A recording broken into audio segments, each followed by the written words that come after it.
మొత్తం 10 మంది అండి. అందులో ఒక జువనైల్ ఉన్నాడు. అతని పేరు మేము జువనైల్ పేరు చెప్పకూడదు కాబట్టి మీకు ఇందాక చెప్పలేదు.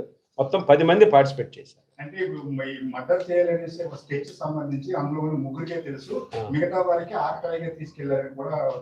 ఆకతాయం కాదండి, దీంట్లో 3 రోజులు అటెంప్ట్ చేశారు. మొదటి రోజు అటెంప్ట్ చేశారు, సక్సెస్ అవ్వలేదు. వాళ్ళకి తెలుసు కదా మనం ఒక నేరానికి వెళ్ళాము, పోనీ మీరు అన్నట్టు కొట్టడానికి వెళ్ళారు, ఎందుకు కొట్టాలి? వాళ్ళకి ఏం సంబంధం? మీరు అన్నట్టు ఆకతాయి అన్నారు, ఆకతాయితనం అయితే కొట్టేస్తారా? కొట్టకూడదు కదా. మొదటి ప్లాన్ ఫెయిల్ అయింది, మళ్ళీ రెండో ప్లాన్ వేశారు కదా. వీళ్ళందరినీ తీసుకెళ్ళి డాబాలు తాగిపించి ఎవరు ఏం చేయాలన్నది అటు చెప్పాడు కదా. చెప్పినప్పుడు ఇది తప్పు అన్నది తెలుసు కదా. తెలిసి పార్టిసిపేట్ చేస్తే నేరమేగా. ఒక నేరంలో, ఒక దొంగతనంలో కాపలా కాసినోడు సేమ్ నేరం కింద వెళ్తాడు. దొంగతనం చేసినోడు లోపల దొంగతనం చేస్తాడు, బయట కాపలా కాస్తేనే కదా దొంగతనం చేయగలిగాడు. మరి ఆడికో శిక్ష ఈడికో శిక్ష, ఇద్దరు కూడా అదే కేసులో జైలుకి వెళ్తారు.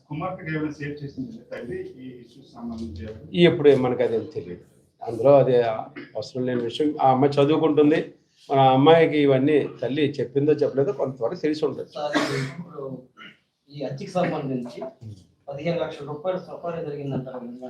జరుగుండొచ్చండి, అది ఎక్కడ ఇంకా ఇస్తాను అని చెప్పాడు.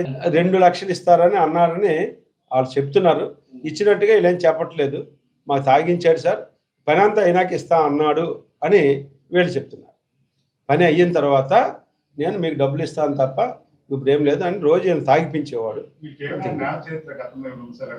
ఇలా లేదు, ఈ సుపారీ కాదని అల్లరి చిల్లర మీరు అన్నట్టు వాళ్ళు తీసుకొచ్చారు.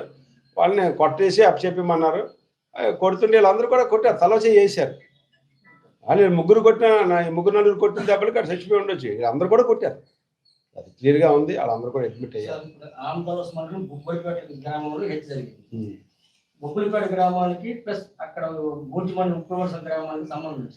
ఇందులో ఏం లేదండి, వీళ్ళందరూ కూడా ఒక స్వీట్ స్టాల్ ఇక్కడ ఉండేదండి. వాళ్ళ తమ్ముడికి ఇక్కడ స్వీట్ స్టాల్ ఉంది ఆమ్దాల్ వలసలో. దాంట్లో ఈ ఉప్పున వలస కుర్రోళ్ళు అక్కడ పనిచేశారు. సో ఈ తమ్ముడు స్వీట్ షాప్ బేరం లాగానే ఎత్తేసాడు.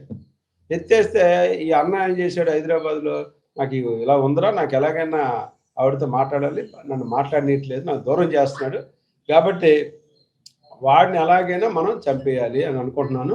నాకు కొంతమంది మనుషులు కావాలంటే వీడు నాకు ఎవరు లేరు, ఆ ఉప్పున వలసలో పాలనోడు ఉన్నాడు, ఆడితో మాట్లాడమని ఆ నెంబర్ ఇచ్చాడు. వాడికి మాట్లాడితే వాడు వీళ్ళందరినీ అరేంజ్ చేశాడు. ఆ రకంగా లింక్. వాడిది ఏం లేదండి, వాడు ఆడికి వెళ్ళి హైదరాబాద్లో కూలి పని చేసుకోవడం. సాఫ్ట్వేర్ ఇంజనీర్, బేసిక్గా అయితే సాఫ్ట్వేర్ ఇంజనీర్ చదువుకున్నాడు. ఆడు కూడా సాఫ్ట్వేర్ ఇంజనీర్గా కూడా ప్రజెంట్ అయితే సాఫ్ట్వేర్ ఇంజనీర్గానే పనిచేస్తాడు. ప్రధాన ముద్దాయి బాలమురళీకృష్ణమ్మ ఈజ్ ఎ సాఫ్ట్వేర్ ఇంజనీర్. ఆయన మీరు దాన్ని చెప్పాలి.